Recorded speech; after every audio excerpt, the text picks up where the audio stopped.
నమస్కారం. చేరొచ్చినటువంటి మీడియా మిత్ర బృందానికి, అలాగనే అన్నమయ్య జిల్లాలో వివిధ విభాగాల్లో పనిచేసినటువంటి ఇక్కడ చేరినటువంటి కాంగ్రెస్ పార్టీ నాయకులందరికీ కూడా సాయంకాల సమయంలో ఏర్పాటు చేయనటువంటి మీడియా సమావేశం ఏమిటంటే, ముఖ్యంగా నిన్న పార్లమెంట్లో జరిగినటువంటి అంశం నిమిత్తంలో రాహుల్ గాంధీ గారు వివిధ చిత్రపటాలను చూపిస్తూ ధర్మం వైపు నిలబడాలని, న్యాయం వైపు నిలబడాలని, అహింసను కాంగ్రెస్ పార్టీ కోరుకుంటుందని, సర్వ మతాలు అలాగనే అన్ని యొక్క వర్గాలు కూడా మరి శాంతిని నెలకొల్పాలనేటువంటి ఉద్దేశంతో చూపిస్తున్నారని చెప్పి ఆయన చెప్పారు. అయితే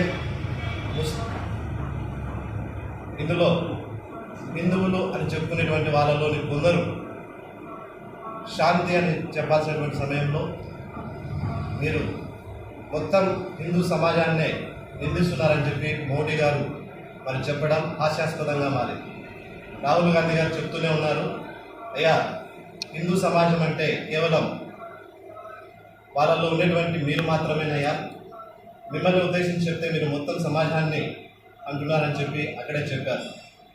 కానీ సోషల్ మీడియాలో అలాగే వివిధ రకాలైనటువంటి మాధ్యమాలలో రాహుల్ గాంధీని కించపరుస్తున్నారు అని మాధ్యమిక ప్రసారం కావడం చాలా బాధాకరమైనటువంటి విషయం. ఆయన చూపించినటువంటి చిత్రపటాలన్నింటిలో కూడా సమాజంలో శాంతి నెలకొల్పాలని, ధర్మం వైపు నిలబడాలని, న్యాయం గెలుస్తుందని, డరావమత్ అని చెప్పి ఆయన చెప్పడం జరిగింది. కాబట్టి ఎవరైతే కనుక మీరు భయపెట్టాలని చూస్తున్నారో వారందరి వెనకాల మరి చాలామంది నిజమైనటువంటి భారతీయులు, నిజమైనటువంటి హిందుస్థానీయులు, నిజమైనటువంటి పార్టీ కార్యకర్తలు ఉన్నారని జ్ఞాపకం చేసుకోవాలని మేమందరం కూడా కాంగ్రెస్ పార్టీ తరఫున హెచ్చరిస్తున్నాం. రాహుల్ గాంధీ గారి మాటల్లో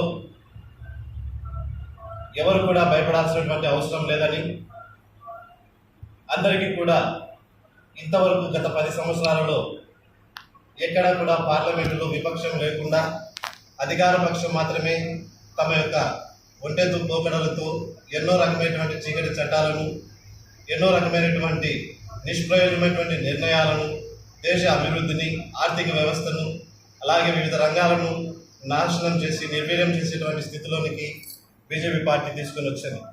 అయితే ఇప్పుడు కాంగ్రెస్ పార్టీ నిజమైనటువంటి ప్రతిపక్షంగా దేశంలో అవతరించింది. మోడీ గారు ఎద్దేవా చేస్తూ 99 స్థానాలు మాత్రమే రాహుల్ గాంధీకి వచ్చాయని చెప్పారు. అయ్యా 99 స్థానాల్లో మేము పోటీ చేసింది కేవలం 328 స్థానాలకు మాత్రమే. ఆ 328 స్థానాలలో నిజముగా నీతి నిజాయితీగా పోటీ చేసి గెలుచుకునేటువంటి స్థానాలు 99 అని మేము సగర్వంగా చెప్తున్నాం.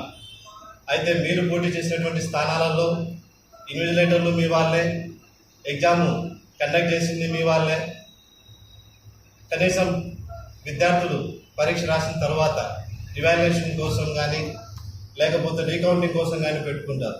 ఆ దుస్థితిని కూడా ఇవ్వకుండా మరి ఓట్లు వేసినటువంటి పోలింగ్ ఓట్ల కంటే అధికమైనటువంటి ఓట్లు కొన్ని స్థానాల్లో వచ్చాయి, పోలింగ్ ఓట్ల కంటే తక్కువ ఓట్లు కౌంటింగ్లో కొన్ని స్థానాల్లో వచ్చాయి.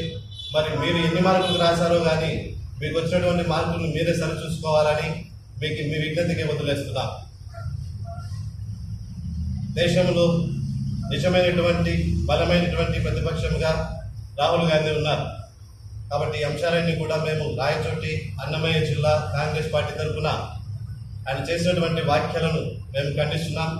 అలాగే కొద్దిమంది మాత్రమే మరి రాహుల్ గాంధీ గారి దిష్టి బొమ్మలను చూపించడం, మరి వారి మీద వ్యతిరేకంగా చేయడం చేస్తున్నారు. ఇవన్నీ కూడా నిజమైనటువంటి హిందూవాదులకు కానీ, నిజమైనటువంటి భారతీయులకు కానీ, మన దేశస్తులకు కానీ సరైనది కాదు అని ప్రపంచ దేశాలన్నీ కూడా ఈ విషయాన్ని గమనిస్తున్నాయని మీరు కూడా తెలుసుకోవాలని కోరుకుంటున్నాం. నిజముగా పార్లమెంట్లో జరిగినటువంటి విషయాల్ని మీరు సంపూర్ణంగా క్లుప్తంగా అన్నీ గమనించి ఏదైనా మీరు మాట్లాడితే బాగుంటుందని, అలా కాకుండా నిందలకు దిగి దాడులకు అలాగనే దిష్టి బొమ్మలను చూపించడం, తగలబెట్టడం లాంటివి చేయడం ఏమాత్రం కూడా సమంజమైనటువంటి విషయం కాదని మేము అన్నమయ్య జిల్లా కాంగ్రెస్ పార్టీ తరఫున మేము హెచ్చరిస్తున్నాం.